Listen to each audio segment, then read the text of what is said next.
Welcome to Say the Question. I'm Joe, and with me is Sam. Today we're asking about detox foods and cleanse products, and the real question is simple. When a label promises a detox, what is it actually claiming to wash away? Right, because that's the weird part. Detox and cleanse programs are marketed as ways to remove toxins, lose weight, or promote health. But the promise stays broad enough that you never have to hear the name of the toxin. That's exactly the problem, and that's why we're starting with the Label Decoder. Let's pull the word apart first, then see what the claim is really doing. Sam, start us off.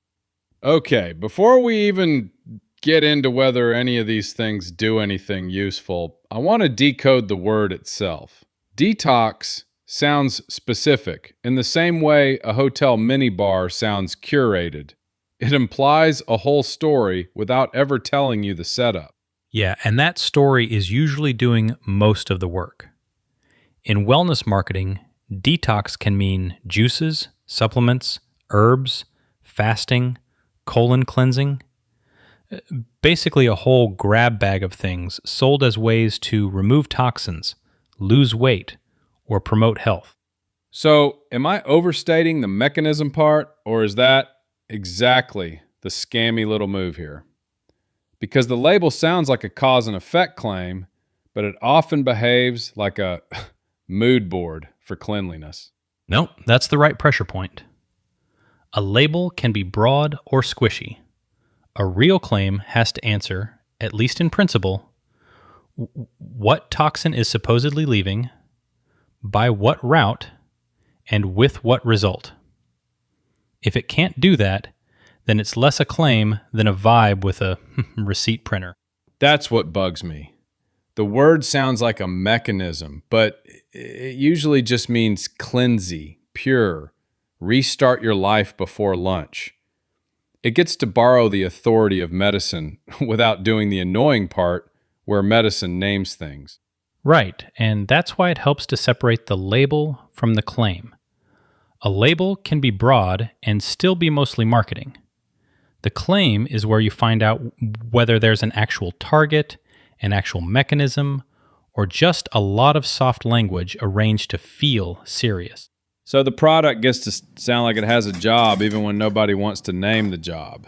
It's not, here's the culprit and here's the proof. It's trust the vibe, which is a weird way to sell something people are supposed to put in their bodies. And the vagueness is useful because it gives the listener room to project their own problem onto it. One person hears fatigue. Another hears bad habits. Another hears some unnamed junk in the system. And the product gets to stand there like it already knows what you're worried about. That's the sneaky part. If you never name the toxin, nobody can ask why this tea or supplement is the cure for it. And the customer fills in the scary part themselves. The package does half the emotional labor before the conversation even starts. Exactly. And in formal label language, that vagueness matters because food and supplement claims already live in different buckets. Health claims, nutrient content claims, structure/function claims. So marketers know how to stay broad enough to feel meaningful without saying something easy to pin down. Which is why the word can survive in so many different products. It can be a juice, a powder, a fast, a supplement, whatever. And the promise stays weirdly similar. You're not just buying a thing, you're buying a reset. And that reset story comes before the treatment story. A lot of these pitches don't begin with, here is a condition, and here is a documented fix. They begin with, you probably need a fresh start, which is emotionally easier to sell because it sounds temporary and self-improving instead of clinical. Yeah, and once you frame it as a fresh start, people stop asking the annoying follow-up question, which is, fresh start from what exactly? It's a very convenient little blur because nobody wants to be the person who says, wait, what problem are we solving here? That question is the whole game, though. If the ad can't tell you what's supposed to be removed, what's supposed to improve, and why this product is the thing doing it, then the word detox is mostly a wrapper around uncertainty, and a pretty flattering wrapper at that. And that's why it works. Not because it answers the hard question, but because it gives people a nicer question to ask first. So the next thing is figuring out why that vague reset story is so persuasive in the first place. Okay, so this is why people side-eye the whole detox aisle. It sounds urgent, but it stays weirdly vague about the actual danger. If you're selling a cleanse, cool. Cleanse what exactly? Because if the label can't name the thing it wants me to worry about, I'm already suspicious. Right, and that vagueness is doing a lot of work. Public health language around detox and cleanse products is broad. They're marketed as ways to remove toxins, lose weight, or promote health, which is a lot of promise and not much specificity. And that's the part that feels off. Bad stuff leaving your body is one of those phrases that sounds plausible because everybody likes the idea of being cleaner than they feel, but it never says what the bad stuff is or how you'd know it left. Exactly. So the claim gets to wear this lab coat it hasn't earned.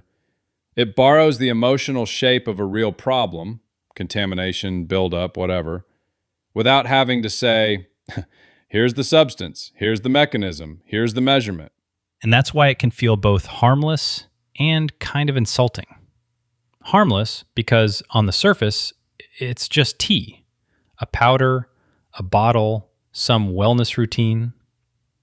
Insulting because it acts like your body needs a mystery cleanup, and you're supposed to be impressed by that vague accusation. Right. It's like the product is saying, we won't be specific, but you should still feel a little guilty, which is a weird sales pitch. It turns a normal, messy human feeling, tired, bloated, off, stressed, whatever, into a moral problem that the bottle conveniently understands. Yeah, and wellness language often borrows the mood of medicine without taking on medicine's burden of precision. If a product implies a health benefit, it doesn't get to stay fuzzy forever just because the packaging is soothing.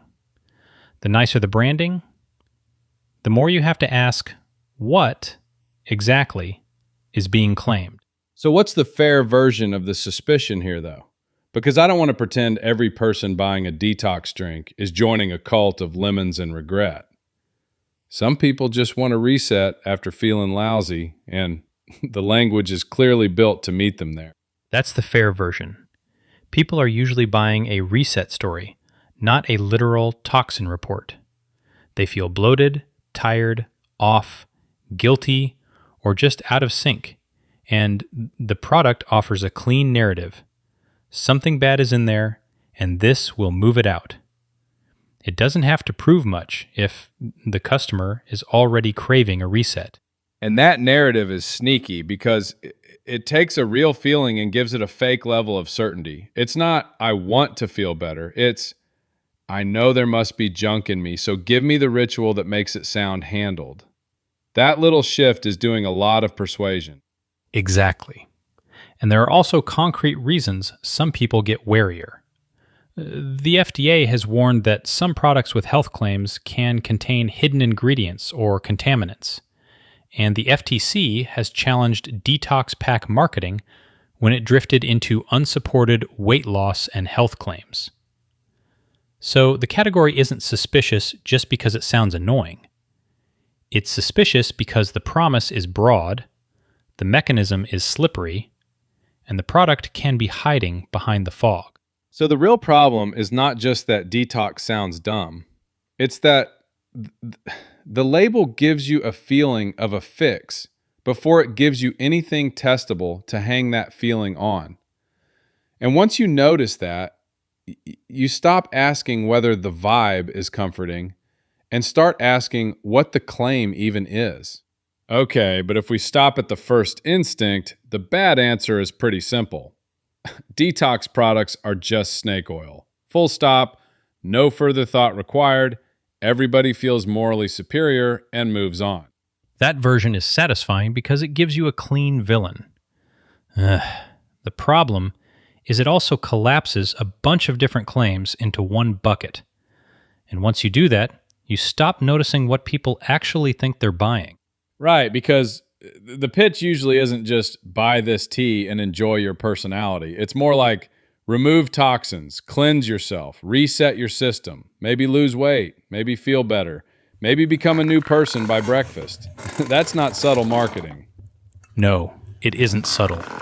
NCCIH describes detox and cleanse programs as being marketed for removing toxins, losing weight, or promoting health, which is exactly why the category keeps tripping people into treating it like a real claim instead of just a vibe. Joe, am I overstating it if I say the issue is less, this is definitely false, and more, this is written to avoid having to say what it means? That's a better way to put it. Sometimes the claim really is bogus. But as a first draft, the bigger problem is that the language stays slippery enough to dodge a direct test. If you can't say what toxin is leaving, by what mechanism, and how you'd know, then the product is hiding inside its own fog. Okay, so the temptation is to swing all the way the other direction and say, relax, it's harmless wellness theater. Like it's just a little ritual, a spa day in a carton, and everyone needs to calm down. And that answer is too neat for the same reason. Some products are just symbolic, sure, but the FDA also warns that products sold with health claims can be contaminated with hidden ingredients. So harmless is not a safe assumption just because the branding looks soft and pastel. So the opposite lazy answer fails too, because it treats the whole category like harmless self-care dressing, when some of it is still making actual health promises. That's the part people smooth over when they want to sound above it all. Exactly. And there's a regulatory reason that matters. The FTC says health product claims have to be truthful and substantiated, which means the real question is never, does this look wellnessy? It's, what exactly is being claimed, and what would count as evidence? That's where the easy verdicts fall apart. It's all a scam sounds tough, but it can be lazy. It's just a harmless reset. Sounds relaxed, but it can be even lazier, because both of them let the label do all the work instead of forcing a definition. Yeah, and the cleaner example of that problem is Teamy. The FTC alleged its 30-day detox pack would help consumers lose weight without reliable scientific evidence. That doesn't prove every detox product is identical, but it shows the category can move from vague wellness language into an actual claim very fast. So before we judge it, we need the boring definition. What is detox supposed to remove, and how would anybody know it happened? Okay, but before we keep arguing from vibes, let's pin down the boring version. If a tea, bottle, or cleanse says detox, what is it actually claiming to do? Because if the word can mean I feel a little reset and also this product removes something harmful, then we are not even debating the same sentence. I want the plain version first, not the marketing version with better lighting. Right. The claim needs three things: a target, a source, and a mechanism. What is being removed, from where, and by what route or process. If it can't answer those, detox is mostly a mood word dressed up in health language. And that matters because once the word stays vague, people start arguing about the feeling, while the label quietly implies a result. So a reset story can be real without being a detox claim. That's the part people blur on purpose, I think. Someone likes the ritual, feels more organized, maybe changes a few habits for a few days, and that's fine as a routine. But when does that stop being a feel-better story and become a claim that the product is actually doing cleanup work inside the body? Exactly. A reset story can mean, this makes me feel cleaner, calmer, more disciplined. And that's a personal experience. A literal detox claim is saying the product is removing something harmful or fixing some specific bodily problem. And that should come with a mechanism, not just a comforting label. On the label side, there isn't a special detox category where products get a free pass. Food and supplement claims are handled through ordinary buckets: health claims, nutrient content claims, structure/function claims, and the advertising standard is still the boring one: truthful, not misleading, substantiated. That's why different detox products can all use the same word while doing totally different things, from juices to herbs to supplements to cleanses.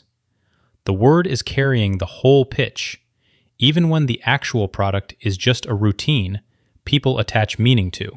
So the word is borrowing seriousness without paying for it. It sounds like explanation, but it often stops right before explanation gets awkward. And that's probably why people can buy it without ever asking, okay, but what exactly is leaving? Yeah, and that is the trick. If it says it cleanses the body, it owes you the next sentence. What exactly is being removed? From where? And by what route? Not just by implication. All atmosphere, no accountable claim. Right. And the reason vague wording survives is that it lets the promise stay big while the proof stays tiny. If you feel better, that can count as success. If you don't, maybe the routine wasn't done right. If nobody defines the target, nobody has to admit the evidence is missing. We're not talking about anyone's private ritual here, just the claim itself, and whether it actually says enough to be tested or even argued with fairly. Okay, but what's the fair version of the idea then? If I wanted to describe something without pretending it's medical, what would I say? Reset ritual, wellness routine, whatever? Or am I just dressing up the same point with nicer words? I want the line that separates "this helps me feel better" from "this product is making a health claim." That's a real distinction. If the thing is about structure, comfort, or a temporary routine, say that plainly. A person can like a tea ritual, a supplement, a juice day, or just the feeling of starting over, without pretending the product has proven cleanup powers. The moment the marketing starts implying removal of toxins, repair, or some hidden internal sweep, it becomes a different claim. And that claim has to stand on its own. Otherwise, the language is doing the heavy lifting, while the evidence stays optional. Nobody is saying every wellness routine has to be a medical intervention. The point is just that once you imply cleanup inside the body, you don't get to stay poetic and call that enough. Yeah, because once you force it into plain language, the magic starts leaking out of it. It can still be a pleasant routine, but it can't keep pretending that detox is just a mood if it's trying to sell a bodily cleanup story. That's the part people are really fighting about. Exactly. So the cleaner baseline heading into the next question is this: detox only means anything if it names the target, the mechanism, and some way you'd know it happened. If it won't do that, it's not a clear claim yet. It's a vague promise with a health tone. And that is why the wording gets touchy so fast. Okay, so now we're at the awkward part. Once you ask the rude question out loud, people don't just hear a product critique. They hear, "So you think I'm dumb or lazy or bad at taking care of myself?" Right, and that is why this topic gets touchy fast. You're not only talking about a tea or a cleanse or whatever else. You're poking at somebody's effort to feel better and regain some control. Exactly.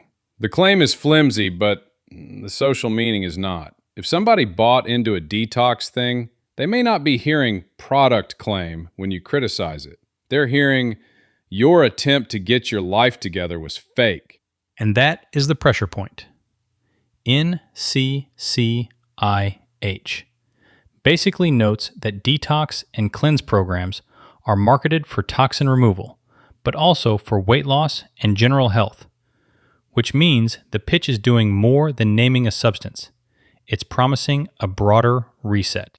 Yeah, it's rarely just take this and remove this one specific thing. It's more like buy this and step into a cleaner version of yourself. That's why people get defensive about it. You're not only questioning the bottle, you're questioning the story around the bottle. And the story can be emotionally useful even when the mechanism is weak or unclear. If somebody is trying to eat better, feel less scattered, or get a routine back, then a reset promise can feel like support instead of just marketing. Which is why I think people hear criticism as a personal judgment. You're not merely saying, I don't buy the claim. You're accidentally stepping on shame, self-control, food anxiety, all the stuff people already carry around. Yeah, and a lot of wellness purchases are basically emotional negotiations. People may know they're buying a vibe as much as a mechanism, but they still want the vibe to feel legitimate, not silly. That's the part I keep coming back to. Nobody's saying the desire for a fresh start is fake. It's real. The question is whether the product actually gives you anything, or whether it just gives you a story that feels organized for a minute. And the language matters because words like clean, pure, detox, and reset are not neutral. They smuggle in a moral ranking without ever having to say, we're making you feel guilty about being a normal human being.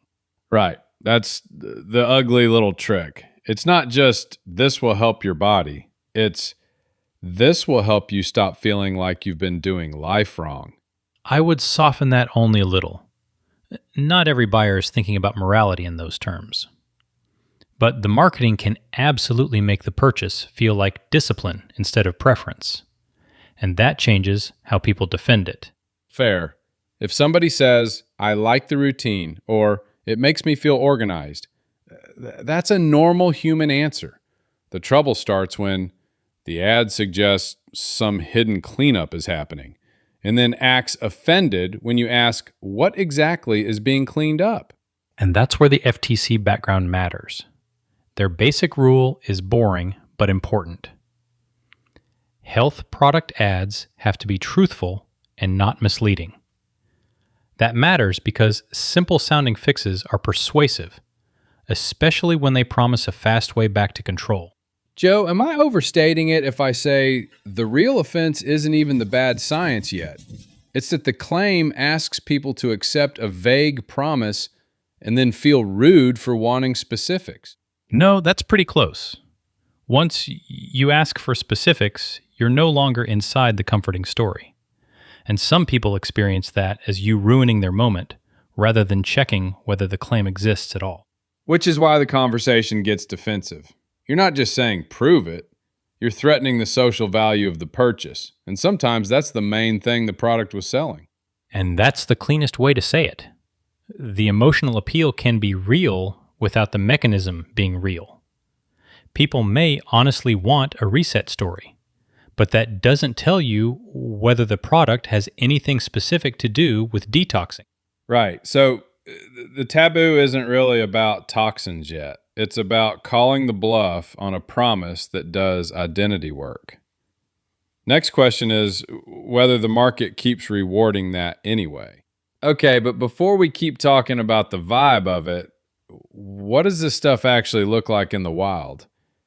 Not the abstract promise, the shelf, the ad, the pitch people actually see. Mostly a category, not one product.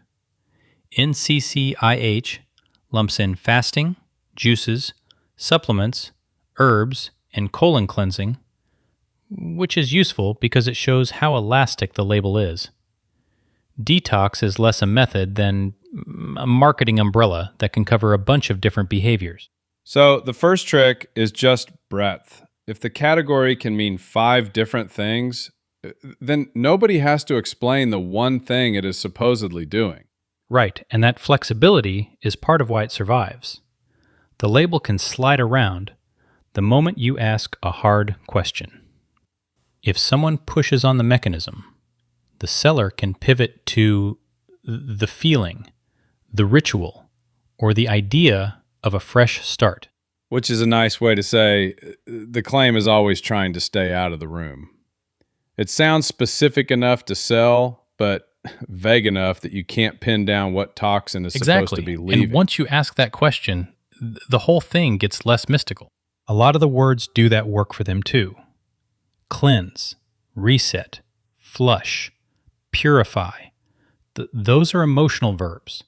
They suggest action without forcing the seller to name a substance, a mechanism, or even a measurable outcome. So the pitch gets to feel concrete without being concrete. That's the whole magic trick. You hear a process word and your brain fills in the missing science. And that missing science matters because NCCIH also says FDA and FTC have taken action against detox and cleansing products for hidden ingredients, false disease claims, and unapproved uses. So this isn't just harmless spa language with a nicer color palette. It has a real regulatory history. That's the part people forget when they talk about it like it's just wellness fluff. If a product starts sounding like it can diagnose, cure, or fix something specific, that's not just branding anymore. Right, and that's where the category gets risky. The language often begins as self-care theater and then starts drifting into health claims by implication. Nobody has to say this is a medical treatment for a consumer to hear it that way. Can I ask you something on that? Are you saying the issue is the rule itself or the way sellers keep stretching it until it sounds like medicine without ever saying medicine? Mostly the second one. The category can exist as a preference or ritual without being dishonest. The problem is when it borrows the authority of health while dodging the responsibilities of health claims. Yeah, that's the useful distinction. Because if we skip it, then every weird tea becomes either a miracle or a scam, and both versions are too lazy to be useful. The Teamy case is a good concrete example of that stretch. FTC described a detox tea that was marketed with weight loss claims and influencer promotion, which is very on brand for the whole scene. Not a mechanism, a mood. Not evidence, a feed. A feed is exactly the right word. It's the same story, whether it's tea, juice, or a supplement bottle with leaves on it. You're not buying one clear action. You're buying a tiny ritual that makes a bigger promise feel plausible. And there's historical smell to that. Wellness fads recycle. The packaging changes, the adjectives change, but the core pitch is old. You are overloaded, you are out of rhythm, and this product will help you start over without making you do a whole life audit. Which is why Detox always feels like a permission slip with nicer fonts. I know that's glib, but it's basically the trick. Keep it soothing, keep it vague, and keep the buyer from asking what exactly got removed. That's fair, as long as we keep the restraint. A reset ritual can be emotionally appealing without proving a toxin exists. And the category gets slippery when it pretends those are the same thing. So the receipt isn't that every detox product is some giant scam. It's that the category survives by staying blurry enough to sell reassurance and vague enough to dodge an actual test. Yeah, and that blur is the whole game. The next question is, who benefits from keeping the language that blurry in the first place? Okay, so if the language is doing all this work, the next question is simple. Who gets paid when nobody has to say what the detox is detoxing? Because that feels like the whole trick to me. Yeah, that's the right place to look. If a product can stay broad, it can sound useful to a lot of people without having to commit to one specific promise, and that's commercially attractive. The FTC angle matters here too. Health product marketing has to be truthful, not misleading, and substantiated. So vagueness can become the safest way to flirt with a benefit without pinning yourself down too hard. So the fuzzy wording isn't just sloppy, it's useful. It lowers the burden of proof, which is a very polite way of saying, please don't ask what this actually does. Exactly. If you say, this cleanses toxins, the listener immediately wants to know, which toxins? How? And how do you know? If you say, supports wellness, or helps you feel reset, a lot more people can nod along without forcing that question. That's not proof of fraud. It's just a very flexible sales shape. And the buyer side of it is obvious too. People want relief or a clean slate or just a product that makes them feel like they did something instead of spiraling in place. The seller gets flexibility, the buyer gets hope, and nobody has to name the embarrassing middle part. Right, and that pairing is the engine. A vague promise works because it can absorb different moods: guilt, fatigue, post-holiday panic, New Year reset energy, whatever. The product doesn't have to solve a precisely defined problem if it can borrow the emotional shape of one. That is so annoyingly efficient. It's like selling a key when you never quite explain which door it opens. Yeah, and the key only has to feel plausible in the hand. The other thing is repeatability. Detox and cleanse products get repackaged across juices, fasting plans, supplements, and other formats, so the category can keep refreshing itself without needing a new underlying idea every time. So it's not one product, it's a template. Keep the promise soft, change the costume, and you can sell the same emotional reset to a different crowd next month. That's the pattern, yes. FDA labeling categories also help explain why marketers often stay broad and avoid drifting into precise drug-style language. Once you start getting specific, you invite harder questions and more accountability. Broad language lets you stay in the more comfortable zone, where the thing sounds health adjacent, without becoming a claim you really have to defend, line by line. So what part of this is fair criticism and what part is me getting too suspicious? Because I can already hear myself turning "this is vague" into "everyone involved knows it's fake," and that's not the same thing. That's the important line. The fair criticism is that vagueness is not an accident. It often helps the product sell. The overreach is jumping from "the wording is commercially convenient" to "the whole category is a coordinated scam." Most of the time, you don't need a secret meeting. You just need a market that rewards soft promises and buyers who want a reassuring story more than a biochemical lecture. Yeah, that's the annoying answer because it's boring and probably right. The business model doesn't have to be evil in a movie villain way. It just has to be efficient enough that everybody keeps participating. And that's why the fuzzy version survives. It lowers risk for the seller, lowers the pressure on the buyer, and lets both sides enjoy the feeling of a reset without arguing over the details. If nobody has to name the exact problem, nobody has to admit the exact mismatch. So the claim becomes self-protecting.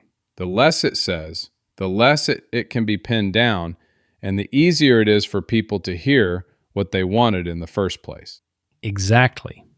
That doesn't mean there is some hidden room full of masterminds, but it does mean the setup rewards vagueness over specificity. And once you see that, the next problem is keeping the suspicion from running past the evidence. Okay, so here's the break. We can say the language is vague, the pitch is slippery, and the incentive structure rewards that slipperiness. But that does not automatically mean there's some secret room where everybody's coordinating the whole thing. Sometimes the uglier answer is just a bunch of people finding the same easy way to sell hope, and that alone is bad enough. Yeah, that's the useful distinction. We can be pretty confident that a lot of this market runs on fuzzy promises without jumping all the way to a grand plot. One claim is about a pattern. The other claim is about coordination, and that takes a lot more than annoyance, a bad feeling, or even a bunch of similar ads. And the pattern is already obnoxious. If a product can imply reset, cleanse, detox, fresh start, whatever, without ever pinning down what toxin is supposedly leaving or how the thing works, that's not nothing. It's the kind of pitch that stays emotionally useful by staying technically vague, which is a pretty convenient arrangement if you're selling vibes instead of proof. So, what's the sharper version of the complaint, though? Is it just that the language is misleading? Or are you saying the people using it know exactly what they're doing and are trying to deceive people on purpose? Because those are very different levels of claim. Misleading first. Intent is the harder part. I'm happy to say some of these ads are built to make you feel like something specific is happening while never committing to a testable promise. If you want to get serious about it, you need evidence about the exact claim, the mechanism, and whether the evidence actually supports it. Otherwise, you're just reacting to the mood the ad creates. Right, and that's basically the evidence standard. The FTC line is pretty plain. Health product claims have to be truthful and substantiated. So, the real criticism is strongest when you pin down the specific promise and compare it to the evidence behind that promise. Once you do that, you're talking about an actual claim, not just the emotional aura around the bottle. And that's why I don't like when people jump from this is vague to some hidden scheme. Right, scheme. Not because there can't be bad actors, but because a bad habit and a coordinated plot are different things. You can be right that the language is engineered to feel better than it explains, and still be wrong if you try to upgrade that into a theory that explains everything. Exactly. The first one is plenty. The second one needs evidence. And we already know some detox and cleanse products have drawn action for concrete reasons, like hidden ingredients, false disease claims, or unapproved uses. That's enough to say, watch the wording carefully. It is not enough to say, there's one master hand behind the whole aisle. Which is the line I keep coming back to. You can be right that the language is engineered to feel better than it explains, and still be wrong if you turn that into a theory that swallows everything else. That's where skepticism starts needing drama to survive. And when that happens, I get suspicious of the skeptic. Yeah, because the cleaner version is better. Vague claims are easier to sell, they deserve scrutiny, and the proof has to attach to the specific promise. What exactly is leaving the body? By what mechanism? And what would count as proof? If nobody can answer that plainly, the pitch is doing the work. If they can answer it, then fine. The burden gets a lot higher, and we can stop pretending the word detox is itself evidence. So the clean question now is not, is detox real? It's, what exactly are you claiming gets removed? By what mechanism? And how would anyone know it happened? Because once you ask that out loud, a lot of this stuff stops sounding mystical and starts sounding like a slogan with better lighting. Yeah, and that's the useful shift. NCCIH's basic summary is that detox and cleanse products are marketed as ways to remove toxins, lose weight, or promote health. But the category is broad and often doesn't identify a specific toxin or a specific mechanism. That gap is the story. The promise is doing a lot of work while the claim stays pleasantly slippery. Right, so the product is selling a feeling before it's selling a claim. It's the emotional version of, trust me, your body will thank you later. Which is convenient because nobody has to explain what the villain is. You just get the little clean start fantasy and move on with your day. And that's the distinction that matters. A reset can be a real feeling without being a real mechanism. People do like the sense of starting over. That part is human, not stupid. But if the language never has to say what toxin, what process, or what measurable result it's talking about, then you're not evaluating a claim anymore. You're buying a mood that's been dressed up as health talk. Joe, am I being too generous if I call that a ritual instead of just a scam? Because I keep landing on the same thing. People aren't always buying outcomes. They're buying permission to feel like they've done something clean and disciplined. No, ritual is fair. Rituals aren't automatically fake. Plenty of harmless rituals are just ways people mark a reset. The problem starts when the ritual keeps the vibe, but borrows the authority of a medical claim. And that's where the FTC rule of thumb matters. Health product advertising has to be truthful, not misleading, and substantiated. So if the pitch gets fuzzy the moment you ask for details, that fuzziness is not a small issue. It's the issue. So the consumer move is basically make the thing finish the sentence. Detox what? Through what? According to whom? If it gets shy right there, that doesn't prove it's fake, but it does prove it's leaning hard on atmosphere instead of explanation. Exactly. And I think the next test is whether the claim survives being made boring. Strip out the green packaging, the cleanse language, the promise of being lighter or renewed, and ask what's left in plain speech. If it's a real claim, it should still mean something.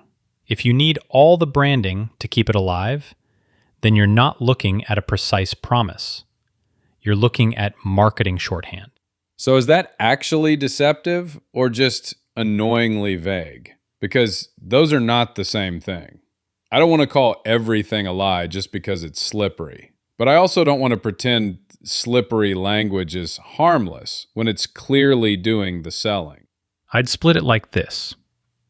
The vagueness itself doesn't prove deception, but it absolutely lowers trust.